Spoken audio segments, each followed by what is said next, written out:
Miarabantsika rehetra amin'ny anaran'i Jesosy ilay tompon'izao rehetra izao. Aoka isika ino ny vavaka izay ataontsika. Izay indray ry havana no lohatenin'ity vidéo manaraka ity.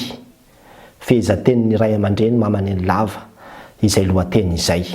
Aoka itsika ho izy ino ny vavaka izay ataontsika rehefa nampianatra izy.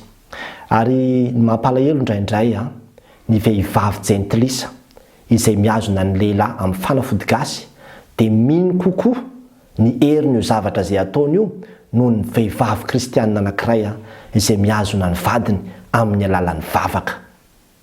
Ary indraindray ny vavaka dia heveritsika hoe tsy mahavita miazona intsony na dia ny vady, tsy mahavita miazona intsony ny zavatra anankiray satria ilay herin'ilay vavaka mihitsy no efa kely ao anatintsika ao.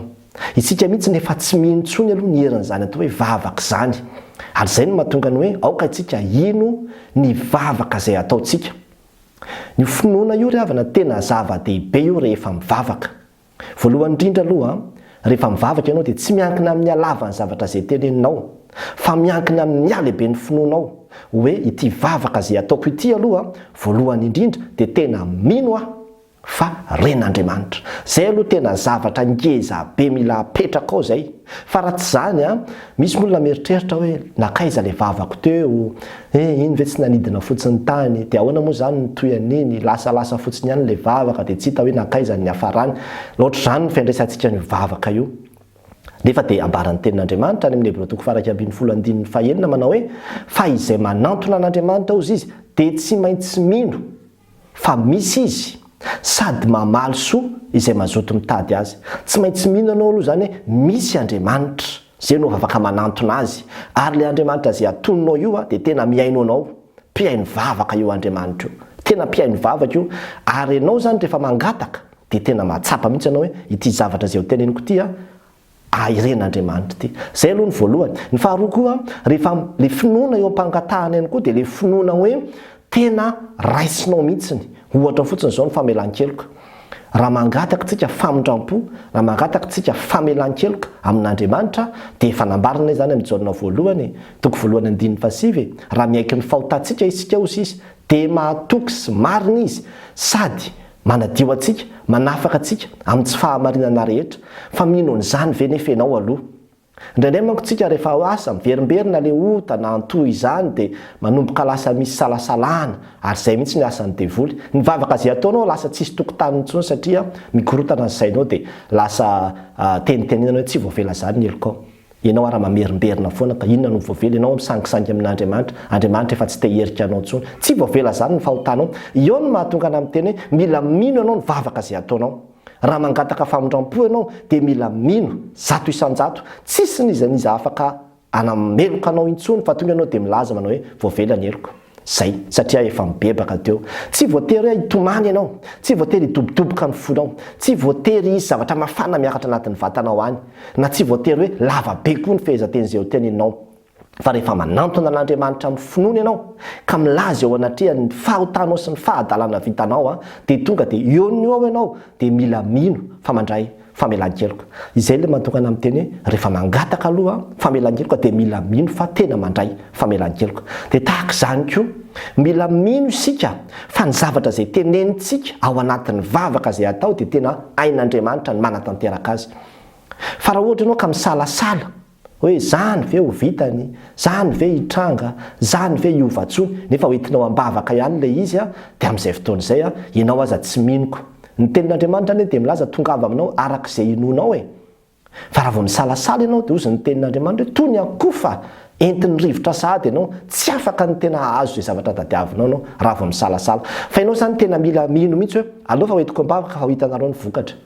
Aleo fa hoentiko ambavaka fa ho hitanareo fa zao no ataon'Andriamanitra amin'io. Mila manana izay assurance zay, zany no atao hoe finoana, ferme assurance, fa atokina tanteraka mihitsy.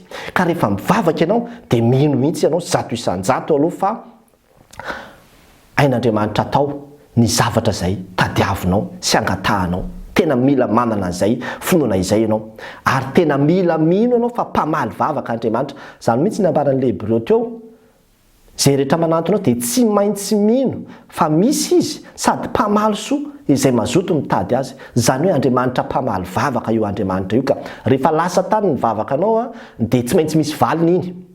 Indray manko tsy mieritreritra hoe elaela izy zany, toa tsy ny valiny izy zany dia vetika tsy izy valiny, tena misy valiny ilay izy, fa ny valiny tena mety hoe tsy mosy zany Andriamanitra hoe tsy mahasoa anao fa ity no mety aminao. Amin'izay fotoana izay tena ny valiny ilay vavaka, ary mila mihitsika hoe zay zavatra mbarako amin'Andriamanitra dia mamaly izy, manome anahy arak'izay sahaza sy arak'izay atonony izy. Dia izay ilay izy. Fa tsy hoe rehefa tsy ilay zavatra noeritreretinao no miseho dia ohatrany hoe tsy namaly vavaka Andriamanitra.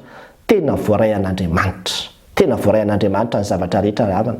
Ary matoa izy miteny hoe mangata, mivavaha, mampirisika antsika hivavaka izy dia satria tena mpiaino vavaka izy. Ary rehefa manana organisation be mihitsy io Andriamanitra io, ahafahana mandray ny atakitsika rehetra, ahafahana mamaly ny vavakantsika, ahafahana mandrindra sy mandamina ny zavatra rehetrarehetra. Fa ianao aloha mila mino, fa raha tsy manana finoana ianao dia mazava ho azy fa na ny vavaka izay ataonao ary mba evan-danja, ianao ary lasa kamo, tsy hitanao intsony inona moa ny intérêt an'ity vavaka izay ataoko ty vash. Ohatra ny reraka fotsiny eto ako ity ve anovany ninona, izy ve iovatsony, zany ve dia avitinina, ny vavaka ve dia izao. Mivavaha. Fa ny vavaka manova zavatra, ho hitanao zany herin'ny vavaka zany fa be dia be ny tantara anatin'ny Baiboly. Be dia be ny tantara anatin'ny Baiboly hoe ny vavaka ilay mpanjaka ito teo anatrehan'ireto fahavalo io, tsy nanao na inona koa izy fa tonga dia ny vavaka izay nataony fotsiny dia tonga dia tamin'ny alina iny maty daholo ny fahavalo, tonga ny anjelin'Andriamanitra nidina. Misy mpanjaka ao narary mafy fo faty mihitsy, vavaka kely teo amin'ny fandriana ny tomany kely teo amin'ny fandriany tao izy, tsy lasa akory ilay mpaminany nampahafantatra azy. Ezekela zany dia niverina ilay mpaminany nilaza tamin'ny manao efa ren'Andriamanitra ny vavaka izay nataonao teo ho ampitombony 5 taona indray ny andro iainanao. Mila minotsika ny vavaka izay ataontsika. Ary aza manaiky mihitsy hoe ianao tena misy ozona mihitsy ao anatinao ao dia zany tsy mampandeha ny fiainanao, dia jerevo tsara fa misy olona mitazona mihitsy ny fiainanao. Tsy manana finoana ianao matoa mbola misy mitazotazona zany ny fiainanao. Raha manana finoana ianao, ny finoana izay anananao no manamarina anao, ary ianao efa mino hoe amin'ny anaran'i Jesosy Kristy efa zanak'Andriamanitra zao, tsisy zavatra mitazotazona zany tsony tsisy tsony. Na izy hiteny hoe ianao anie anaovany an'izao ianao anie ataony an'izao ny fiainanao, toy izany hoe tsisy an'izany. Za manana finoana fa rava amin'ny anaran'i Jesosy Kristy daholo zany satria za mino ny vavaka izay ataoko.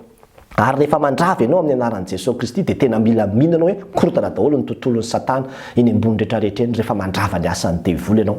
Izay finoanao izay ry havana no hanamarinan'Andriamanitra anao. Fa ohatra ianao hoe manohatra ny asan'ny devoly ianao nefa ianao raha tsy mino akory hoe mikorotana ny tontolon'ny Satana eny ambony eny, dia ahoana moa, inona moa zany ny zavatra hitranga amin'izany? Fa rehefa mino ianao dia ho hitanao ny voninahitr'Andriamanitra. Raha midina dia ho hitanao ny voninahitr'Andriamanitra, ka izay mihitsy no nahatonga ny ray aman-dreny maman'ny lava laza manao hoe mila mino isika ozy izy ny vavaka izay ataontsika. Ary izy dia nahita an'izany teo amin'ny fiainany, ka rehefa mangata-bavaka izy dia tena tanteraka daholo satria izy dia tena mino mihitsy hoe tena eo Jesosy Kristy, tena miresaka aminy, tena mahatsapa ilay présence an'i Jesosy Kristy mihitsy izy. Ary zavatra teneninao dia fantany hoe vao tonga any amin'ny Jesosy Kristy, ka raha zavatra sitrapony Jesosy Kristy dia tonga dia azo ny antoka hoe mivaly io vavaka io.